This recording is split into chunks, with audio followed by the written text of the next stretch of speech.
വളരെ സമ്പന്നമായൊരു കുടുംബത്തിൽ ജനിച്ചിട്ട് ഞാൻ അതെല്ലാം വിട്ട് ഒരു ജോലി ചെയ്ത് ജീവിക്കണം എന്ന ആഗ്രഹത്തോടെ പോയാണ്.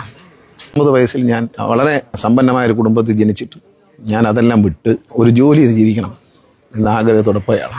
അത് അങ്ങനെ വരുമാനം ഉണ്ടാക്കുന്ന വലിയ സ്വത്തുക്കളൊന്നുമില്ല, അതെല്ലാവരും മനസ്സിലാക്കണം. അങ്ങനെ ഭയങ്കരമായ വരുമാനം തരുന്ന ഒരു സ്വത്തുക്കൾ അതെല്ലാം ഈ കേസ് കൊടുത്ത ആളുകളാണ് കൊണ്ടുപോയിരിക്കുന്നത്. അതിലൊന്നും എനിക്ക് അഭിപ്രായമില്ല. ഒത്തിരി സന്തോഷമുണ്ട്, സത്യം തെളിഞ്ഞാൽ ഒത്തിരി സന്തോഷമുണ്ട്. ഞാനൊരു സത്യവിശ്വാസിയാണ്. അപ്പോൾ എനിക്ക് വിശ്വാസം, ദൈവത്തിൽ വിശ്വാസം. ഇത് എൻ്റെ പിതാവിൻ്റെ വ്യാജ ഒപ്പ് ഞാൻ ഇട്ടു എന്ന് പറഞ്ഞാൽ ഞാൻ അങ്ങനെയുള്ള കാര്യങ്ങൾ ചെയ്യുന്ന ആളല്ല. എന്നെ അടുത്തറിയുന്നവർക്കറിയാം. എന്ത് ലാഭമുണ്ടെന്ന് പറഞ്ഞാലും, എന്ത് സ്ഥാനമാനമോ അല്ലെങ്കിൽ പണം, അങ്ങനെയുള്ള കാര്യങ്ങൾ, ഇങ്ങനെയുള്ള കാര്യങ്ങളൊന്നും ചെയ്യുന്ന ആളല്ലെന്ന് ഞാൻ എന്നെ അറിയുന്ന എൻ്റെ നാട്ടുകാർക്കറിയാം, എന്നെ അറിയുന്ന എൻ്റെ പരിചയത്തിലുള്ള എല്ലാവർക്കും അറിയാം. അപ്പോൾ എന്നെ സംബന്ധിച്ച് ഇതൊരു സന്തോഷമുള്ള ദിവസമാണ്. കാരണം സത്യം തെളിയുന്നല്ലോ. നമ്മൾ ചെയ്യാത്തൊരു കുറ്റം എൻ്റെ പേരിൽ ആരോപിച്ച് ശിക്ഷിക്കുകയും ചെയ്തു കേട്ടോ. സാധാരണ ആരോപിക്കാറേ ഉള്ളൂ, പക്ഷെ ആരോപിക്കുക മാത്രമല്ല, ശിക്ഷിക്കുകയും ചെയ്തു. ഒരുപാട് ആക്ഷേപം കേട്ടു, ഒരുപാട് ഉപദ്രവം അനുഭവിച്ചു. ഇതെല്ലാം ചെയ്യാത്ത കുറ്റത്തിനായിട്ട് എനിക്ക് സന്തോഷമുള്ളൂ. കാരണം എൻ്റെ പിതാവിനെ അന്ത്യകാലങ്ങളിൽ 2 വർഷത്തോളം അദ്ദേഹത്തിൻ്റെ ആരോഗ്യം നശിച്ചൊരവസ്ഥയിൽ അദ്ദേഹത്തെ പരിചരിക്കാനും കൂടെ ഇരിക്കാനും കഴിഞ്ഞു എന്നുള്ള സന്തോഷമാണ് എനിക്ക് ഏറ്റവും പ്രധാനമായിട്ടുള്ളത്.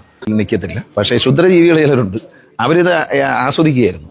ഒരു മന്ത്രിയായിരിക്കുന്ന ആൾ ഒരു വ്യാജരേഖ ചമയ്ക്കുക എന്നൊക്കെ പറയുന്നത് പറഞ്ഞ് പ്രചരിപ്പിക്കുമ്പോൾ, അതും പണത്തിന് വേണ്ടി, സ്വത്തിന് വേണ്ടി എന്നൊക്കെ പറയുമ്പോൾ വളരെ എന്നെ സംബന്ധിച്ച് ലജ്ജാകരമാണ്. ഞാൻ അങ്ങനെയുള്ള ഒരാളല്ല.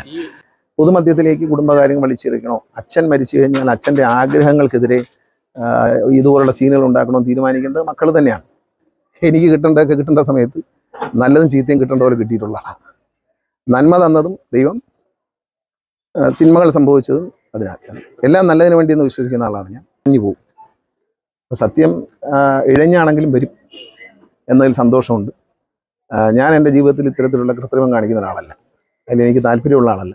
അതുകൊണ്ടൊന്നും നേടാൻ പറ്റുമെന്ന് വിശ്വസിക്കുന്ന ആളുമല്ല. ഞാൻ കൃത്രിമം കാണിച്ച് വളർന്നു വന്ന ആളല്ല. സിനിമയിലായാലും ശരി, രാഷ്ട്രീയത്തിലായാലും ഞാൻ ഇന്നുവരെ ജീവിച്ച എല്ലാ വഴികളിലും കൃത്രിമം കാണിച്ചിട്ട് ഒരടി പോലും മുന്നോട്ട് പോയിട്ടില്ല. ശ്രമിച്ചിട്ടുമില്ല. എനിക്കങ്ങനെ താല്പര്യമില്ല. ഞാൻ അധ്വാനിച്ച് ജീവിക്കുന്ന ഒരു സാധാരണക്കാരനാണ്. ഞാൻ 19 വയസ്സിൽ സ്വന്തമായി അധ്വാനിച്ച് വളർന്നു വന്ന ആളാണ്. ഇന്നും ജോലി ചെയ്യാൻ വളരെ താല്പര്യമുള്ള ആളാണ്, മടി കൂടാതെ. അല്ല, ഇതൊന്നും താൽക്കാലികമായി നമ്മളെ സമൂഹ മധ്യത്തിൽ അധിക്ഷേപിക്കാനും കരിവാരിത്തേക്കാനും ഉപയോഗിക്കാം. അത് കണ്ട് ചില ആളുകൾക്ക് ആസ്വദിച്ച് ചിരിക്കാൻ അവസരമുണ്ട്. അതൊക്കെ താൽക്കാലികമാണ്, അതിലൊന്നും കാര്യമില്ല. പലപ്പോഴും എന്നോട് എല്ലാവരും ചോദിച്ചിട്ടുണ്ട്, മാധ്യമങ്ങളോട് എന്തുകൊണ്ട് ഒരു പത്രസമ്മേളനം വിളിച്ച് ഇത് ന്യായീകരിക്കുന്നത്. ന്യായീകരിക്കേണ്ട കാര്യമല്ല. ബഹുമാനപ്പെട്ട കോടതി പരിശോധിക്കുന്നൊരു കാര്യത്തിൽ ബഹുമാനപ്പെട്ട കോടതിയുടെ ഉത്തരവ് വരുന്നതനുസരിച്ച് അത് വിശദീകരിക്കപ്പെടും. അതാണ് നന്മ. അതിനുവേണ്ടി കാത്തിരിക്കുക.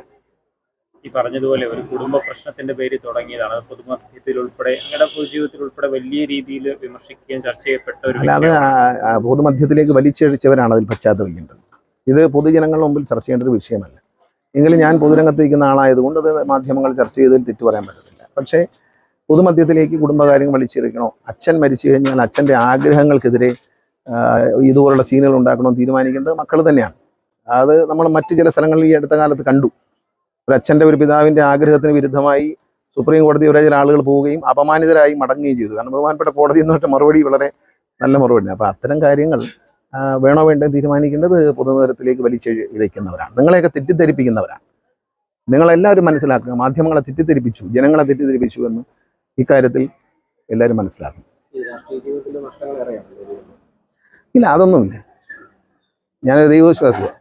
എനിക്ക് കിട്ടേണ്ടതൊക്കെ കിട്ടേണ്ട സമയത്ത് നല്ലതും ചീത്തയും കിട്ടേണ്ട പോലെ കിട്ടിയിട്ടുള്ള ആളാണ്. നന്മ തന്നതും ദൈവം, തിന്മകൾ സംഭവിച്ചതും അതിനാൽ എല്ലാം നല്ലതിന് വേണ്ടി എന്ന് വിശ്വസിക്കുന്ന ആളാണ് ഞാൻ. ഇതൊന്നും എനിക്ക് ദോഷമല്ല. എനിക്ക് എൻ്റെ പാർട്ടിയെ, ഞാൻ മന്ത്രിസ്ഥാനത്ത് മാറിയതിനെ കുറിച്ചാണ് താങ്കൾ ഉദ്ദേശിച്ചെങ്കിൽ, എൻ്റെ പാർട്ടിയെ നല്ല നിലയിൽ വളർത്തിയെടുക്കാൻ കഴിഞ്ഞു. എൻ്റെ പാർട്ടിയുടെ മേഖലാ സമ്മേളനം കൊല്ലത്ത് നടന്നപ്പോൾ മാധ്യമപ്രവർത്തകർക്കും ജനങ്ങൾക്കും ബോധ്യപ്പെട്ടു എൻ്റെ പാർട്ടി ഒരു ചെറിയ പാർട്ടിയല്ല, കേരളത്തിൽ നിർണായകമായ സ്വാധീനമുള്ളൊരു രാഷ്ട്രീയ പാർട്ടിയാണ് തെളിയിക്കാൻ ആ 2.5 വർഷം എനിക്ക് കഴിഞ്ഞു എന്നുള്ളത് ഒത്തിരി സന്തോഷമുണ്ട്. പാർട്ടിയെ വളർത്തിയെടുക്കുന്നതിലും മണ്ഡലത്തിലെ പ്രവർത്തനങ്ങൾ, നിയോജകമണ്ഡലത്തിലെ വികസന പ്രവർത്തനങ്ങൾ ബഹുദൂരം മുന്നോട്ട് കൊണ്ടുപോകാനും എനിക്ക് ആ 2.5 വർഷം സഹായകമായി എന്നതിൽ എനിക്ക് സന്തോഷമുണ്ട്. മന്ത്രിയാകുക എന്നുള്ളതൊന്നും അല്ല ഒരാളുടെ ജീവിതത്തിലെ അൾട്ടിമേറ്റ് ആയിട്ട് ലക്ഷ്യം. സന്തോഷമായിട്ട് സമാനമായിട്ട് ജീവിക്കുക എന്നുള്ളതാണ്. അപ്പോൾ ഇപ്പോൾ ഇങ്ങനെയൊക്കെ വന്നു, നിയമ നടപടിയൊക്കെ നടന്നുകൊണ്ടിരിക്കും. അതൊക്കെ കഴിഞ്ഞിട്ട് ഇപ്പോൾ നിങ്ങൾ തിരിച്ചു വരികയാണെങ്കിൽ അതൊക്കെ അപ്പോഴത്തെ കാര്യങ്ങളല്ലേ. ഞാൻ അത്രയ്ക്ക് മഹാനെന്ന് പറഞ്ഞില്ലല്ലോ. ഞാനൊരു സാധാരണക്കാരനാണ്, മഹാനല്ല.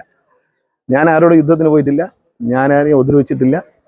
ഒരു MLA എന്ന നിലയിലോ ഒരു മന്ത്രി എന്ന നിലയിലോ പൊതുപ്രവർത്തകർ ആരോടും നീതി കാണിച്ചിട്ടില്ല ഈ നിമിഷം വരെ എന്ന ബോധ്യത്തോടെയാണ് ഞാൻ ഉറങ്ങാൻ കിടക്കുന്നത്. മറ്റൊരു കാര്യം, ഈ കഴിഞ്ഞ ദിവസം ഈ പത്തനാപുരം മേഖലയിൽ പല സ്കൂളുകളിലും വലിയ രീതിയിലുള്ള വാഹന പരിശോധനകൾ നടന്നിരുന്നു. അപ്പോൾ പലതരത്തിലാണ് അതിനെയൊക്കെ വ്യാഖ്യാനിക്കപ്പെടുന്നത്. അത് നിയമം നടപ്പിലാക്കുമ്പോൾ പലതരം വ്യാഖ്യാനങ്ങൾ വരും. എല്ലാ വാഹനങ്ങളും പരിശോധിക്കാൻ വളരെ കർശനമായ നിലപാടെടുക്കാനും ബഹുമാനപ്പെട്ട ഹൈക്കോടതി നിർദ്ദേശം നൽകിക്കൊണ്ട് എല്ലാ വാഹന അപകടങ്ങളും പരമാവധി കുറയ്ക്കാൻ വേണ്ടി ശക്തമായ നടപടി സ്വീകരിക്കാൻ ബഹുമാനപ്പെട്ട മുഖ്യമന്ത്രി എന്നെ നേരിട്ട് വിളിച്ചു വരുത്തി നിർദ്ദേശം തന്നിട്ടുണ്ട്.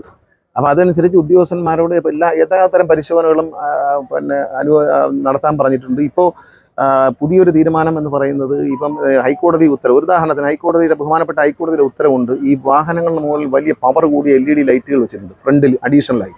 അതെല്ലാം റിമൂവ് ചെയ്യണം എന്ന് ബഹുമാനപ്പെട്ട ഹൈക്കോടതി പറഞ്ഞിട്ട് 2-3 മാസമായി. അത് അഴിച്ചു മാറ്റാൻ എല്ലാവർക്കും സമയം കൊടുത്തു. അത് അഴിച്ചു മാറ്റാൻ ഉദ്യോഗസ്ഥന്മാർക്ക് നിർദ്ദേശം കൊടുത്തു. അവരത് ചെയ്യില്ല എന്ന് കണ്ട് ഇപ്പോഴത്തെ സ്ഥിതി എന്താണെന്നറിയാം. ഇപ്പോൾ വണ്ടിക്ക് ഫൈൻ അടിക്കുകയല്ല, ഏതെങ്കിലും ഒരു വണ്ടിയുടെ മുമ്പിൽ ഇത്തരത്തിലൊരു ലൈറ്റ് വെച്ചിരിക്കുന്ന കണ്ടാൽ അത് കണ്ടു കഴിഞ്ഞാൽ ശ്രദ്ധയിൽപ്പെടുന്ന ഏത് RTOയുടെ കീഴിലാണോ വണ്ടി, ആ RTOയ്ക്ക് മെമ്മോ കൊടുക്കാനാണ് തീരുമാനം. കാരണം ബഹുമാനപ്പെട്ട ഹൈക്കോടതിയുടെ ഒരു തീരുമാനം അവഗണിക്കാൻ ഒരു ഉദ്യോഗസ്ഥൻ